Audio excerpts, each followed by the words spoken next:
Thank you for having us here with you all today in your studio, in your space. This is very different for our audience. Thanks for being here. No, appreciate you. So I just want you all to introduce yourselves, what your role is, and I'll kind of ask some questions while we're here. Okay, sounds good. Well, I am Gabby Ballard. I'm Director of Marketing for TBS, TNT and TruTV, and one of the brand architects for the More brand, which we will talk about today.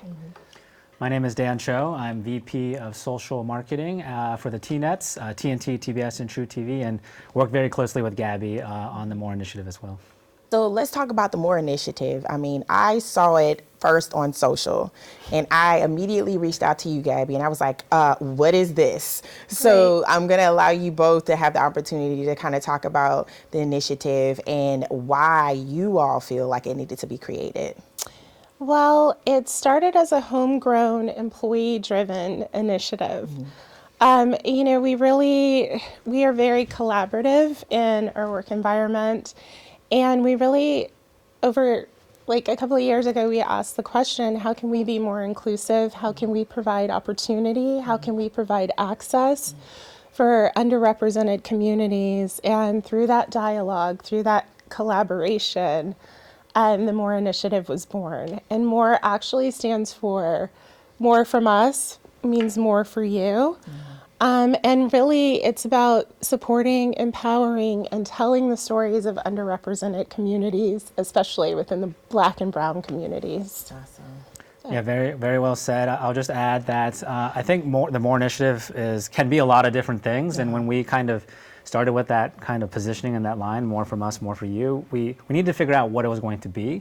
So there was a campaign, there's artwork that was created, but I think we've pivoted a lot to focus on content creation. Right. And we know that we are a television network, we are a studio here, so I think one of the best ways to kind of manifest this new brand, this kind of line, was in forms of content. So I guess we'll talk about it a little bit more throughout the conversation, but we did do a commitment to produce a lot of content with Black creators and storytellers and creatives, so that's kind of one of the main thrusts and main focus of the More initiative at the moment. Okay, so before we even talk about some of the content that has been created, which I would like to say is amazing, okay?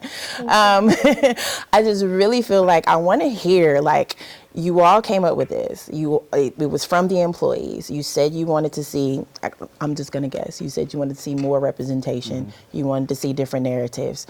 Talk about that importance of having your voice being heard as an employee and then actually seeing the response from people that are viewing these things. It's definitely very gratifying to see something that started off, you know, from inception to a reality. You know, we started September 2021, we started with launching the social platform first. We had a very amazing campaign that stars a lot of our internal employees alongside network stars. And when putting together that campaign, it was very, very important that we worked with diverse creators. So our director for the anthem spot was Freddy Knoll, an amazing emerging talent, who directed a lot of campaigns for us, show campaigns. We worked with the Tyler twins, who are these incredibly creative photographers, you know, sisters who have a very unique vision for things. So we worked with them on our billboard creative and just what our print creative would look like for this campaign.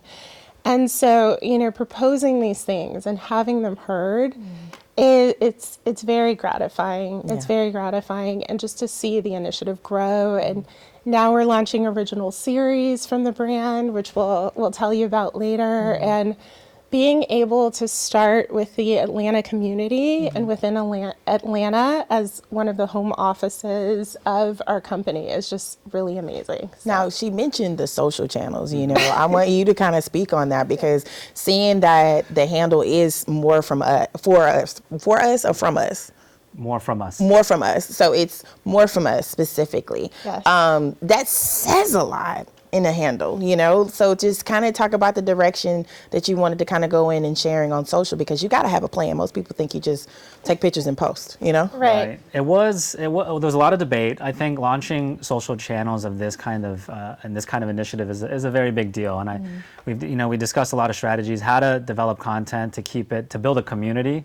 I think that's one of the more challenging things is to to keep this going over time. This is a major commitment from the brand and from us. So I think we wanted to make sure we allocated proper resources, and that's what we did. And social was kind of one of the first touch points, and I guess in many ways that's how we reach our audiences and communities very much in a direct way. Everyone's on their phone. Absolutely. Mine's right here. And we talked a lot about. I think we wanted the brand to focus on the culture and not just promotional materials for our shows or our networks, but the culture as a whole. So whether it's staying on top of conversation going on Twitter and Black Twitter and kind of having an opinion or a point of view on what's going on there, celebrating different kind of figures in the space, different holidays, different moments in culture that come along. So it was much more beyond just our networks, what we do as a network and our shows, which our shows are amazing too, and they're certainly part of kind of the entire kind of vision for this. Yeah. I think when we launched it, we had Last OG with Tracy Morgan, we had Claus with Nietzsche Nash and Carucci. So we had some great representation on air. So I think we wanted to kind of synthesize it. Yeah. Bring it to life on social, and then start creating new things. So that's kind of the plan. So with the launch, there was a commercial with employees. I mean, talk about that moment and, gathering everybody like, okay, no, you guys are the stars of this. Like, we're not going to go find anybody to be in your place. Like, you said you wanted this, we're going to put you in front of the camera. Talk about that. Quite the role reversal. We're so used to putting everything together behind the scenes and really, but it was quite the role reversal. I now understand what our network talent goes through. Give me a greater understanding. Process. But really, there was a moment on set where, we hadn't seen each other in a while. It was, during when things were trying to get back to normal production during COVID. And we just looked around the room and collectively got chills. And we said that this is something really special. And just to hear everyone's answers to the questions that were being asked, what more do you want to see in the industry? And just really, really powerful touch points and really powerful questions.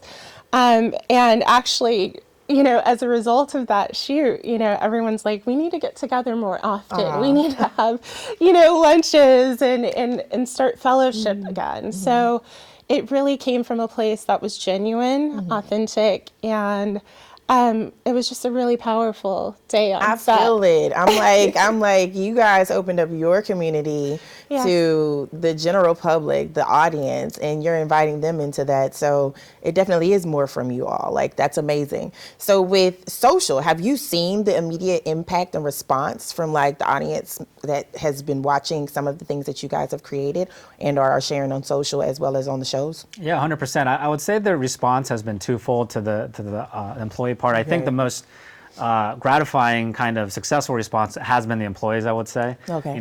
They certainly kind of follow along with this initiative. They participate in it. And so I think in some ways that's kind of actually a very critical part of this initiative is the employee involvement and their response, which has been very positive. And then when it comes to kind of the consumer response, it's coming along for sure. I think launching a brand of this nature does take some time. But we've had some great viewership on our content across YouTube. We're up 6 figures across most of our originals, 200,000 for the Justin Sutherland You series. say that like that's so easy. Oh my God. That's tremendous. It is. We're very happy with it. And I think I'm happy for him. And those are kind of the countable statistics that we see as far as performance and reaction go too. But we've gotten this show on air, which hits an entirely different audience and in an entirely different format, which we're very proud of to be able to get some of this programming on air. So the reaction has been very good, very positive from the internal employees, our executives, and of course, I think our consumers and viewers for first and foremost. Now, overall, I hear the words "taste the culture." That says so much. It's so loaded. Right. But you all started with Atlanta businesses here in Atlanta. And, some of the people you guys featured were known people that most people knew. And then you introduced somebody, more people that people didn't even know of. Some of you all, as employees, didn't even know about, right? So with that, how important was it for you to kind of not only just launch this initiative, but to really say, Atlanta, we're opening the door for you right now? Well, Atlanta is such a special place, especially in leading the culture. Right. So, it's just what we have here is so special, and it influences the world. And that influences everything. Quote unquote. Yes. So it was really important for us to start here. But let me back up, because we definitely have to give Justin Sutherland so many props. Oh, wow, You know, he is a host on TruTV's Fast Foodies, but he's also a big social justice, social advocate. And it was really important for him to tell these stories in the food space. Right. So when we first decided that we were going to have this brand and have these original series, Justin was the very first network talent that we approached and said, he's amazing. Hey, do you have any stories you want to tell? So this is something that he is passionate about. And just, social activism and, being a voice for the culture. So it was perfect that we started with Taste the Culture. Right. And, some of the stories that we tell, it was so funny, because when the first episode was released, Pinky Cole and Derek Hayes were having the moment. They were, on the cover of Essence magazine. Like, the timing couldn't have been perfect. All planned. All planned. Absolutely. So the universe aligned. Very much. Thank you. Yes. But, our second episode features High Hog Farm in Grayston, Georgia. And, how Keisha and the Camerons are reclaiming, agricultural heritage and providing an education. It was just like, I was like, oh my gosh, you guys, like, I didn't even know that this farm exists. Right. Justin was uncovering like all of these really hidden gems. And it's just so great to give these businesses a national platform for people to be able to support and hear their stories. And, we can support these businesses as they continue to do great things in the community and, further influencing culture. I'd say the great thing about the first 3 episodes is it's about food, yes, at the intersection of food and culture. But something I observed for all the restaurateurs and entrepreneurs that we interviewed, including Brian Furman for episode 3. Yes. They all talked about giving back to the community. Definitely. Yes. That was the community first. Absolutely. Almost. Like, it's like you can, when you have a business, these type of business owners that are saying, no, I know what my goals are, but I'm also putting community first. So I think that's great that you're pointing that out right now. And that, I think, and that was purposely done, I think, from a development perspective. But it was natural for it to come out from those guys, because that's how they started their business. That's what they want to give back. That's the whole kind of thesis for what they're doing. And every single one of them kind of articulated the same kind of promise. So that was amazing to see. But that's what made the show so great. And connecting to the community, that it is about the community. And yeah, we hit up all these great Atlanta spots. I think we went, it was so Pinky Cole, that she's in Edgewood and then West End. Yes. And then Derek Hayes downtown, I believe. Yep. Grayson, Georgia, you mentioned, and Brian Furman is in Riverside, and I think that was good timing for him, because I think he had, unfortunately, his original restaurant burned down, but then now he's bringing back a new one, new and better, right in the same kind of across the street from the same location. So a lot, like a love letter to Atlanta, very much. I think a lot of these restaurants. That's amazing. So with the start of Taste the Culture, there's other content that's being created. Do you guys want to take an opportunity to kind of talk about the other shows and things that the audience should be expecting? Well, we just released a co-production with Plavity called Points Were Made. It's a fun interview style game show over games that are important to the culture, and really amazing conversations are had, and so that's a fun one that we release every Monday on the More Now, From are Us. they playing Uno? Yes. Because Uno is a big deal for us. House rules. Wow. House rules. So yeah, it's a variety. Each episode is a different game that's important, significant in the culture. Rodney Rakai is a great host, and we've had so many different talent and people who are influencing the culture come into the show. So that is out. Also, very, very excited about Securing the Bag, which is the series we're working on right now that follows 4 Black college athletes as they, navigate the name, image, likeness ruling. And I love the concept of yes. that. Like, whoever came up with it, I need to shake their hand. Like, I love that. It definitely, is one of the most significant things to happen in sports in 115 in its 115-year history with the NCAA. So we have some great talent. So that is coming up very, very soon. And, we have a variety of things. We also have some animated series that are coming out by Black animators, which, it's such amazing to provide, these opportunities in the space.